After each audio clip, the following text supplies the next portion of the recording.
Hello and welcome to IT News with me, Mamer Ebram. Here are the news headlines. Today, 12th June 2025. Kenyan President urges safety of prisoners after Ojwang's death. ICFJ announces winners of 2025 Night Awards.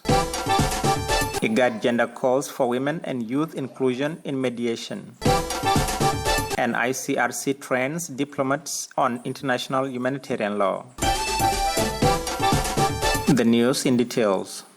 Kenyan President William Samoei Ruto has sent his condolence message to the family of the late Kenyan teacher and blogger Alfred Ojwang. Ojwang was arrested after criticizing the Deputy Inspector of Police on social media. The police said in a statement after Ojwang's death that head injuries after hitting his head against the wall in the police cell took his life. Kenyan head of state condemns negligence or criminality that resulted in Ojwang's death. Ruto urges police to take responsibility of the safety of all the people they hold in custody to maintain trust and credibility from Kenyan citizens. International Center for Journalists announced the winners of 2025 Night Awards on Wednesday. The awards honor courageous journalists who have persevered in exposing crimes in hostile environments.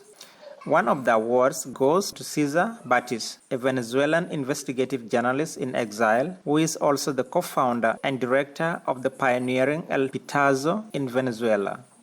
Another award goes to the Nigerian journalist Philip Obaj Jr., who documented Russian atrocities in Central and West Africa while working as a correspondent for the Daily Beast. The two winners are set to be honored on November 13 in Washington, D.C.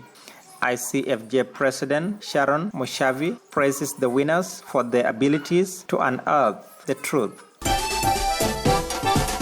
The head of IGAD Gender Department, Amina Farah, has called for inclusion of women and youth in mediation. Amina made the remarks at the opening of mock training program on Wednesday in Machakos, Kenya. She says omission of women and youth in the peace process is both a regional and a global setback. She says the training that runs from 11th to 13th June 2025 will build skills and pave the way for an inclusive peace process in the region. The International Committee of Red Cross has trained South Sudanese diplomats on international humanitarian law and humanitarian diplomacy.